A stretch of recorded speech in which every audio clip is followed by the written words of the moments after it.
In this portion of our study, we'll turn our attention to an overview of the history of this site. In order to do so, it'll help to get acquainted with this plan. You'll notice that there is a zone in the upper portion, a large zone with letters H, K, D, F, E, C, and the numeral 210. And then there's a portion towards the bottom area, and that is the upper city. On top, the lower city, and here you see them distinguished.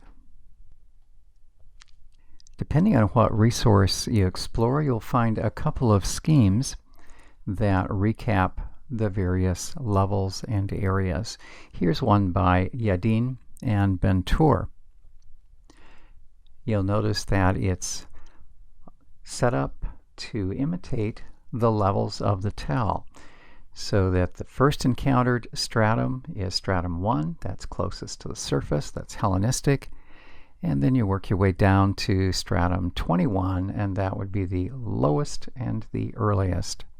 You may also notice that on the far left, the Roman numerals refer to the upper city, and the second column is the lower city. You'll notice that the lower city has a much narrower period of habitation, corresponds to upper city stratum 13 through 17. And there were 4 Arabic numerals that are used to indicate the strata located in the lower city.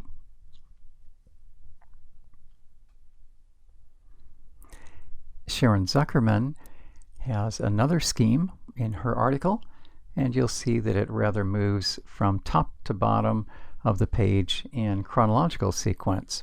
So she starts out with stratum 21 as the earliest historically, even though that was the bottom one that would have been excavated.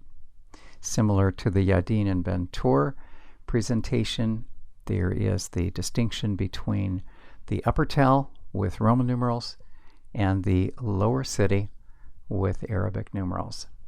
Let's walk through this table and get a general overview of the history of this site. So the earliest habitation, this is taking place on the upper tell, the southern portion. Stratum 21 corresponds to early Bronze 2 and early Bronze 3, about the 28th century BC. What they found there in the upper city, some residential units. As far as the culture, it's called the Khirbet Karak culture, based on the type of pottery that was found. Not a lot of residential units or architecture as attested at this point. And in this period, there's no evidence of habitation in the lower city. Sparse evidence of habitation continues through strata 20, 19, and 18. At this point, there's a bit more pottery that's found. What's called the pre-17th stratum brings us to the 18th century. And here we encounter a considerable number of burials. Some of these are infant burials in jars. The residents are still unfortified. It's in this time frame that the Egyptian execration texts name the city of Hazor. With stratum 17, not only do we have the upper city inhabited, but for the first time we have structures on the lower city. In fact, that lower city has a population estimated at about 15,000. There was a massive fortification step made by producing an earthen rampart. It is 90 meters wide and some 15 meters high.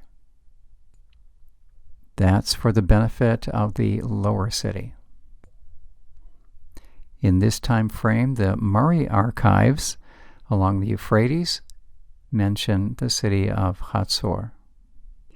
Yadin and Ben-Tur indicate that there was destruction by conflagration towards the close of the 16th century. That marks the transition from Middle Bronze to Late Bronze. They propose it may have been due to the activity of Pharaoh Ahmose. In the 14th century, the lower city reached its peak as far as expansion. In fact, it enjoyed the reputation of being the largest city in Canaan.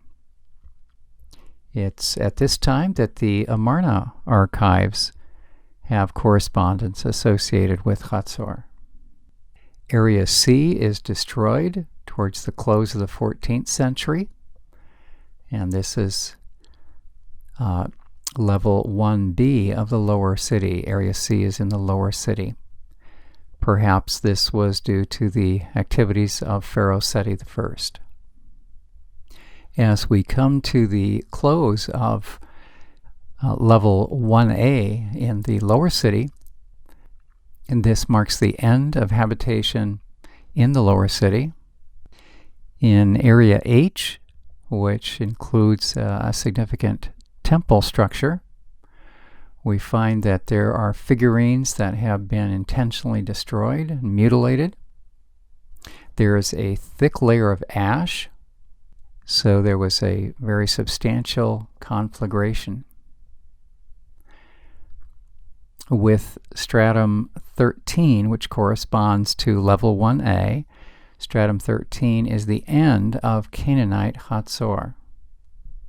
Following this, there is a gap of about 1 century of minimal, if any, habitation. You'll recall from the account in Joshua of the Israelites moving in that Hazor was the only city that was burned. This would correspond to the time frame of Joshua's activities, very likely. That would also explain the mutilation of sacred figurines in the Canaanite religion. When structures are reinitiated in the 11th century, we find that they are very unsubstantial.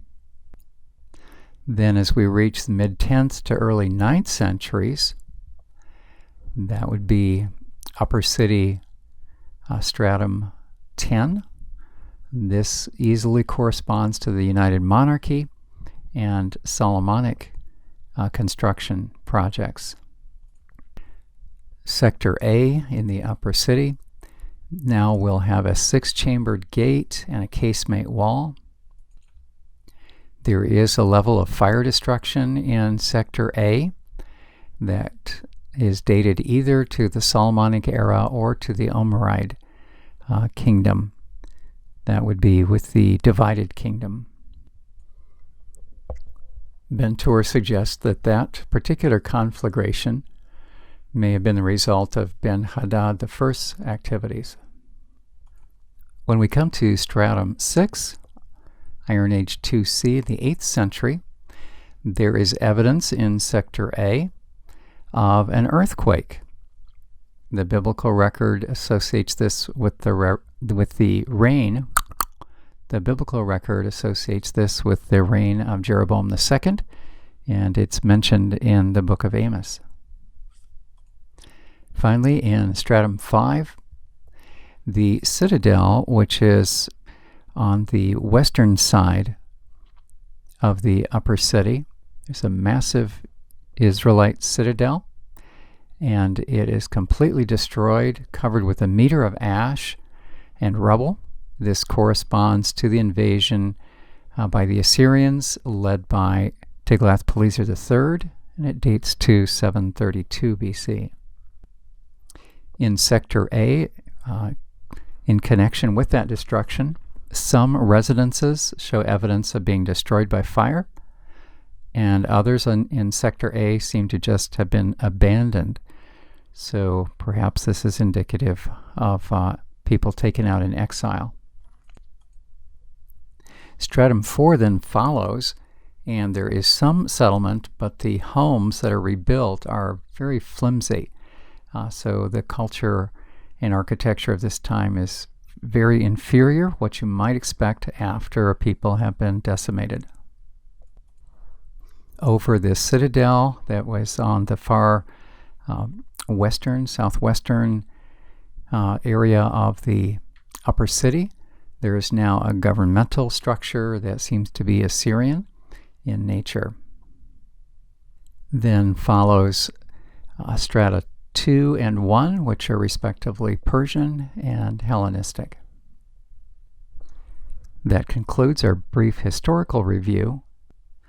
Once again, here is the plan for the lower and upper city. Some of the regions that we talked about in that review up at the top, H, we'll delve into that more in depth. But that was an area with a significant temple. In the upper city on the far left is Sector B, that's where the citadel is. And then Sector A is an area that showed a conflagration as well, and that's where the city gates are, the Solomonic city gates.